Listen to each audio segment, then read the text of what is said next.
Promutuel Montmagny-Lillet, c'est une équipe de 43 professionnels à votre service. 3 places d'affaires, un volume prime de 17 millions de dollars, mais surtout une mutuelle qui a à cœur vos intérêts et encourage les activités locales. Tout commence par la confiance. Tout commence par Promutuel Montmagny-Lillet. Pas besoin de vous dire qu'on n'a pas eu beaucoup de temps de se préparer, mais vous avez déjà remarqué qu'on est allé un petit peu plus vite que la normale parce qu'on voulait prendre le temps. Et là, M. Desrosiers, j'ai parlé à votre adjointe qui m'a confirmé que vous seriez avec nous jusqu'à la fin. J'avais 3 choses ce matin. Normalement, je devrais être à Lévis, là. Oui. Avec les autres préfets, puis la table régionale des élus municipaux de la Chaudière-Appalaches. C'est bien plus important d'être avec nous autres. Il faut surtout choisir, de ce temps-ci, là. Il faut choisir ses priorités. Il y a beaucoup de dossiers. Mais le premier, écoutez, probablement que j'ai un scoop ce matin. Oui, peut-être. Grand tour, événements cyclistes, séjour, passage à Montmagny. Oui. Hey. Au mois de juillet. Bien informé, le monsieur, hein? Oui. Oui.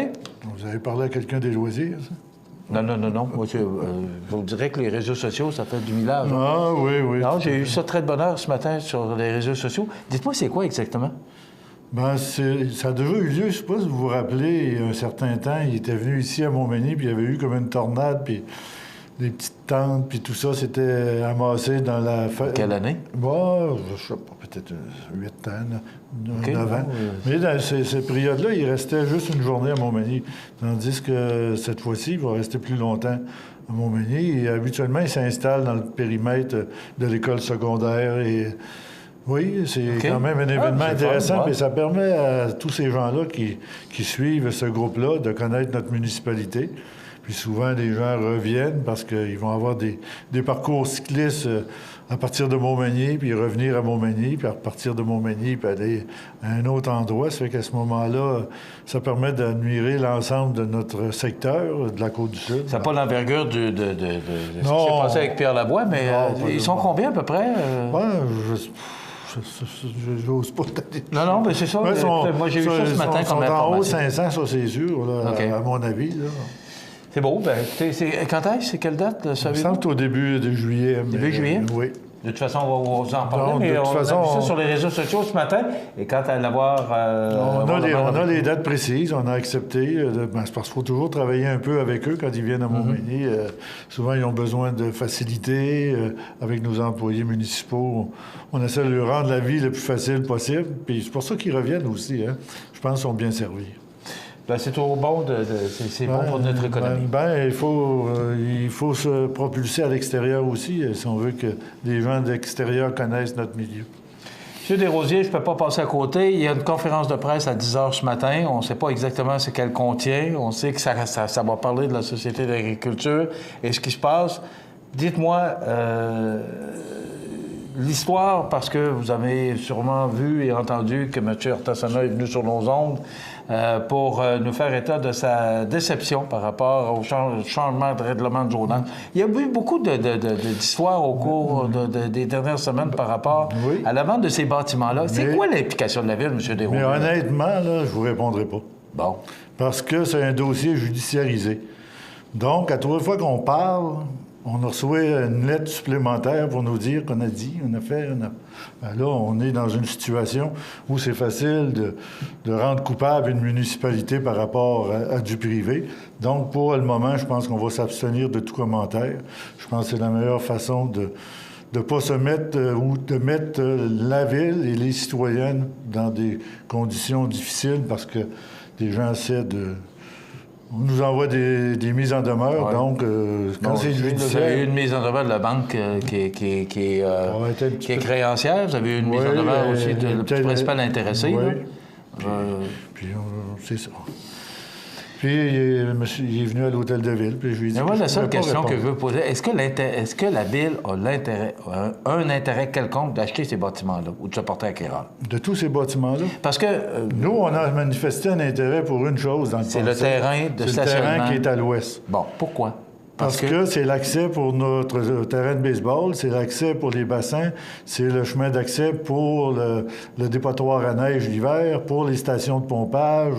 C'est la raison principale, c'est facile. OK, puis si c'était vendu à une autre personne, là, ça nous compliquerait la vie parce qu'on ne pourrait pas passer sur ce terrain-là. On aurait peut-être des droits de passage, mais à travers tout ça, quand on passe 6 mois par année, les camions, des fois à partir de 4 heures du matin, pour aller déposer de la neige au dépotoir, puis ça fait bip, bip, bip, puis les panneaux cognent après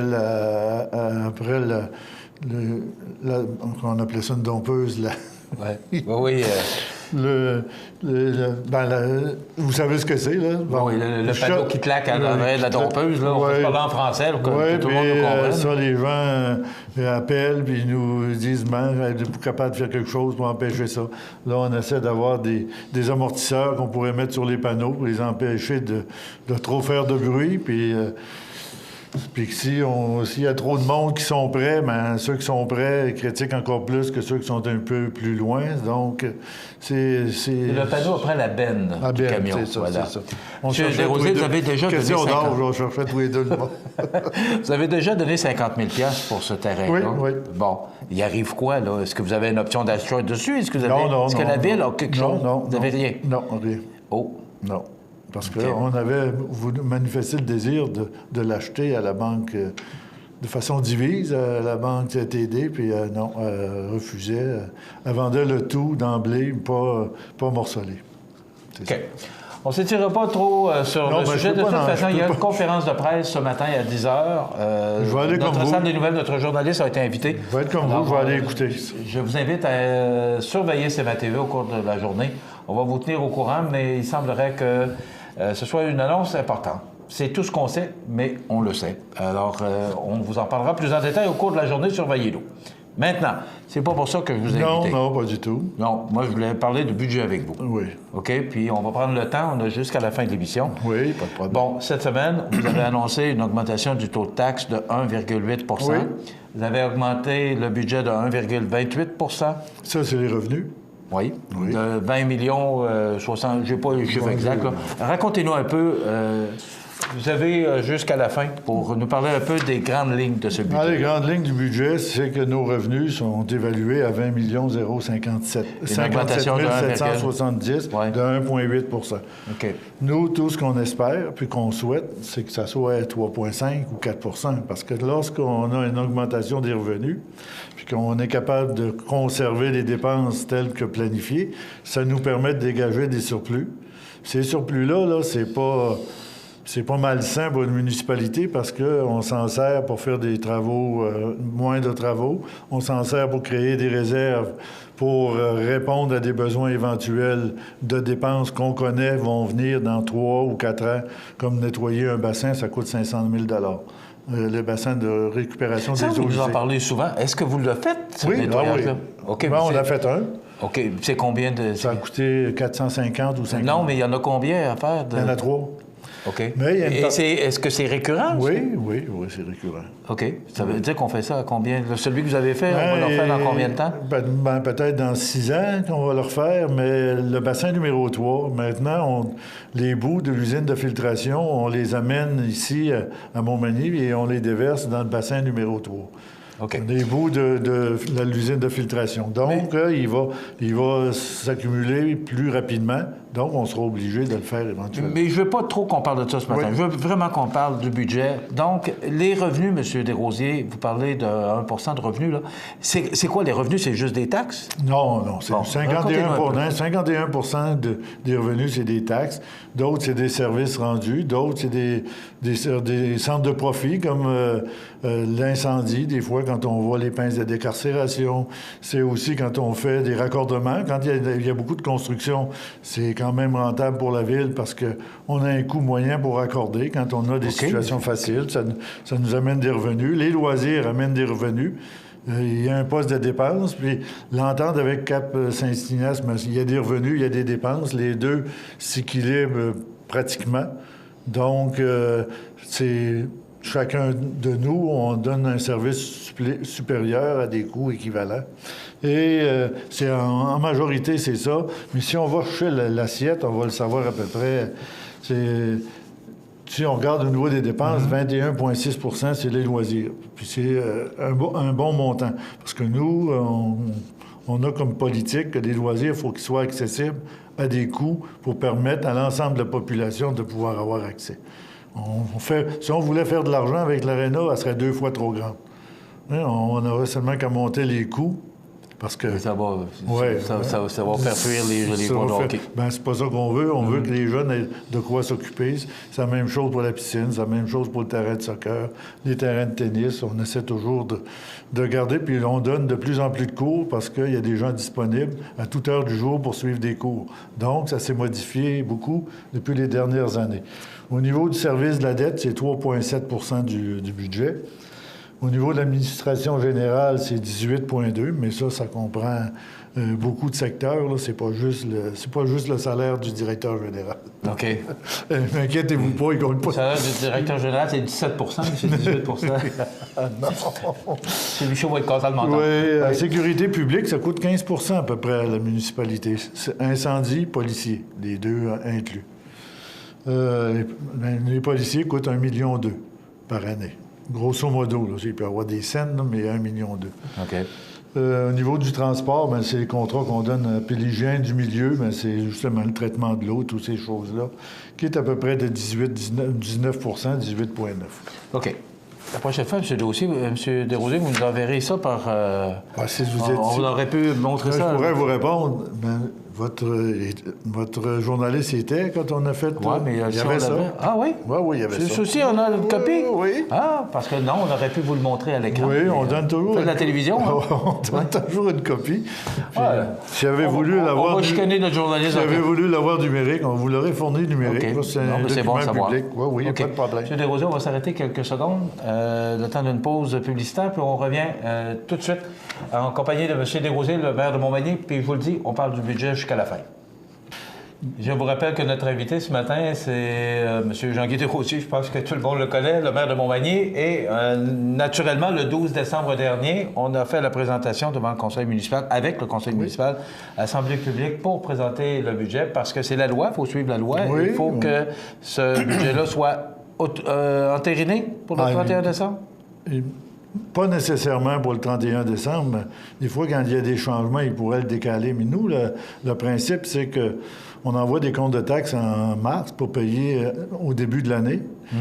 Puis plus vers l'automne. Bien, si on veut être capable de générer les comptes de taxes, bien, il faut qu'on ait adopté le budget, qui après ça, eux, transfèrent ça en compte de taxes, puis qui envoie aux citoyens pour commencer à payer. Il y a 4 paiements, c'est le 1er mars, le 1er mai, le 1er septembre et le 1er novembre. Oui, pour être prêt le 1er mars, on ne peut pas adopter le budget le 15 janvier parce qu'on manquerait de temps pour... Il y a une machine à mettre en marche. OK. Puis la particularité du compte de taxes, oui, les gens disent 1,8. À Québec, ils n'ont pas monté. Oui, ça peut arriver qu'à Québec, ils n'aient pas monté, mais allez vérifier. Là.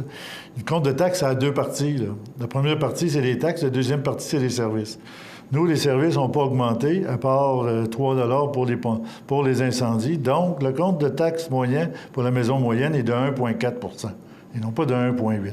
Puis quand nous avons fait un exercice sur 5 ans, 2013 à 2017, les taxes ont monté en moyenne de 1,1 dans les 5 dernières années. Une année sur l'autre, 1,1 par année si on fait une moyenne. Donc, on considère, avec les coupures qu'on a reçues des gouvernements et tout ça, qu'on a fait un excellent travail. Puis cette année... Moi, M. Desrosiers, là, ce que je veux savoir, c'est que dans la nouvelle ce matin, cette semaine, on disait que vous avez fait un effort titanesque au niveau des coupures. Oui. Là, je comprends, vous dites que le gouvernement nous enlève 700 000 par année. Bien, il ne nous enlève pas, mais il nous le fournit plus. On ne le reçoit plus. Il nous le donne plus. C'est comme s'il venait nous le purger pour lui faisait un chèque de 700 000. Là. Bon. Mais là, 700 000, c'est quand même important. Bien, on a révisé toute la façon d'opérer, nos processus et tout ça, et on a diminué, on a demandé des efforts de 600 000 à l'interne pour nous permettre de faire un budget équilibré. Mais là, ça achève-tu, là? Est-ce que le gouvernement va arrêter de... On reçoit combien du gouvernement? On a diminué à péréquation d'une 50aine de mille cette année. On reçoit les enlieux de taxes. Les enlieux de taxes qui ont été diminués aussi, ça fait partie du 700 000. La TVQ, qui était avant versée directement dans nos comptes d'opération, qui sont maintenant des enlieux de taxes qu'on diminue. On paie 50 de la TVQ, mais on ne paie pas la TPS. Donc, si on ne payait pas la TVQ, ça nous permettrait d'améliorer nos revenus, mais il faut en payer 50 Avant ça, on en recevait un retour qui était fait de façon globale et non par rapport à nos dépenses. Aujourd'hui, c'est par rapport à nos dépenses. Mais ce qu'il faut dire à travers tout ça, oui, on a fait des efforts. On a fait des efforts aussi sur des organisations qu'on subventionnait. Vous avez entendu parler de la SDE. On ne peut pas couper à l'interne, puis ceux qu'on garde, qu'on opère à l'externe, de ne pas faire une analyse plus pointue d'investissement. Donc, je pense que ça fait partie de la logique. Et à partir de ça, nos dépenses globalement augmentent de 3,3 3,3 mais là-dessus, vous avez l'entente avec Cap-Saint-Ignace, parce que nous, il y a deux colonnes, les dépenses puis les revenus, puis une ne vient pas, elle vient baisser l'autre au global, mais quand on les présente, elles sont incluses. Puis l'année prochaine, c'est une année d'élection, bien, il y a 120 000 de dépenses, oui, qu'on doit assumer, peut-être entre 80 et 120, on ne connaît pas, tout dépendant de l'ampleur de l'élection. Toutes ces choses-là... OK. Rapidement, il reste à peu près 3 minutes. Si on résume, dans le fond, le budget, bon, ça augmente, le taux de taxation augmente de 1,28, les dépenses augmentent de 3,3 Oui. OK, ça veut dire qu'on est moins parce que... Non, mais moi, je pense aux revenus. Non, mais c'est parce que nous, une municipalité, là, on ne fait pas comme un gouvernement supérieur. On n'anticipe pas le développement économique, on n'anticipe pas la croissance de l'économie. On fait sur les valeurs qu'on possède. OK.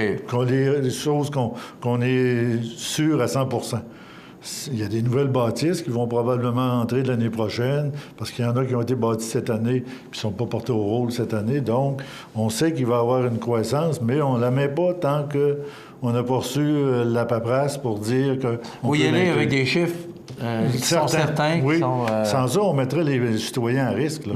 Si on dit on va avoir 3 de croissance, puis on en a 2, ben, on va prendre le 1, on va le prendre où, là? Parce que les dépenses, là, on a déjà fait l'exercice, puis on s'assure d'avoir aussi la même qualité de service. Donc, si on veut pas conserver notre qualité de service, conserver notre développement et tout ça, bon... On parle d'un surplus de combien, M. Desrosiers, l'année prochaine? Si vous réalisez vos objectifs, on parle d'un surplus de combien? À l'heure actuelle, c'est un budget balancé.